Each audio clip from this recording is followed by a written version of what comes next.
You ever have one of those days when you think life's finally letting you breathe, and then boom, Simone comes along to remind you just how quickly that peace can vanish?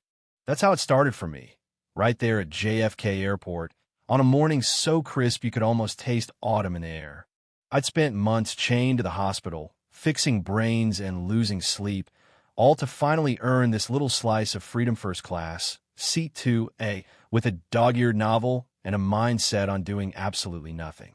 So, picture this side barely click my seatbelt when this guy, all polished shoes and Wall Street haircut, comes storming down the aisle with his son in tow. He doesn't ask, he doesn't smile, just leans over and snaps. You're in the wrong seat. Move. My son needs the window. Not a hello, not a would you mind. Just that tone. You know the one. Let me back up a sec. The seat was mine. It said 2A right there on my boarding pass, clear as day. I kept it calm, showed him the ticket. No, sir, this is my seat. Didn't matter. He waves at the flight attendant, a young woman named Jordan who looked new enough to still care what people think. She should switch. My son needs the window. He's just a child. He says like I'm supposed to melt because there's a kid involved. The people around us started to hush. You know how it goes, everyone suddenly gets real interested in their phones, but can't stop listening. Jordan looked nervous. The dad huffed and rolled his eyes so loud I could hear it. It's always about power with people like this, he said, not even bothering to whisper. No decency left. You ever feel the air change when someone's trying to put you in your place? Yeah, that happened. I could feel my cheeks burn, but it wasn't shame, not this time.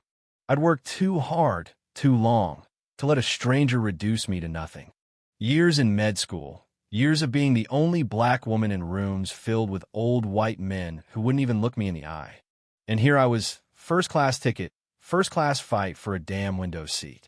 The boy, bless his heart, tugs at his dad. Dad, I'm okay sitting here. For a second, I thought maybe that would be enough. But no, Dad just shushed him. She just wants attention, he grumbled.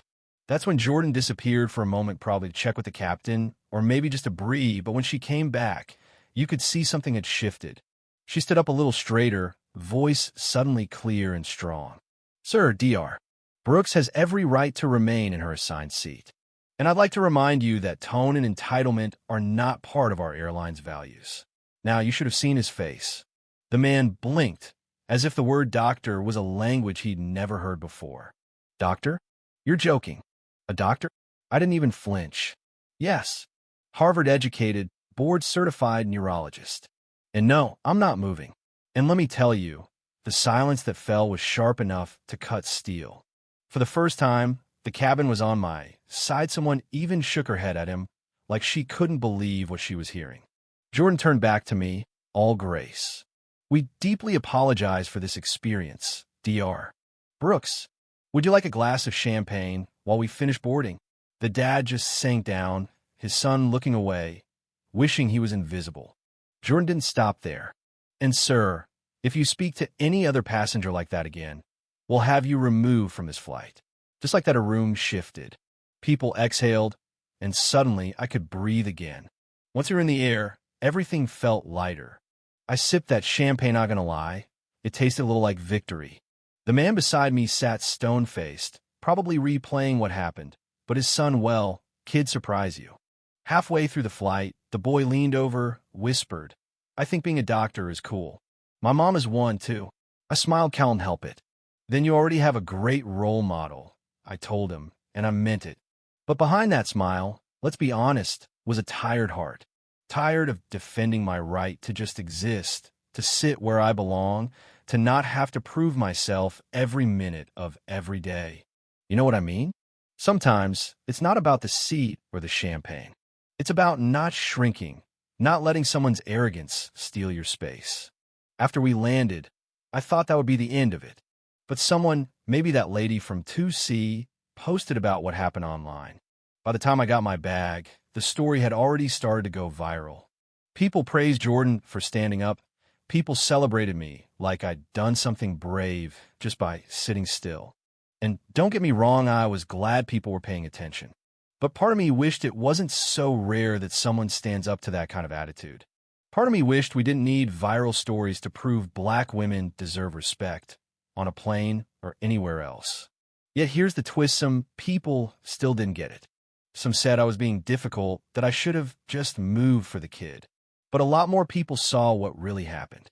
They saw a moment when someone said, no, I won't make myself small for your comfort. No, I won't pretend this is okay.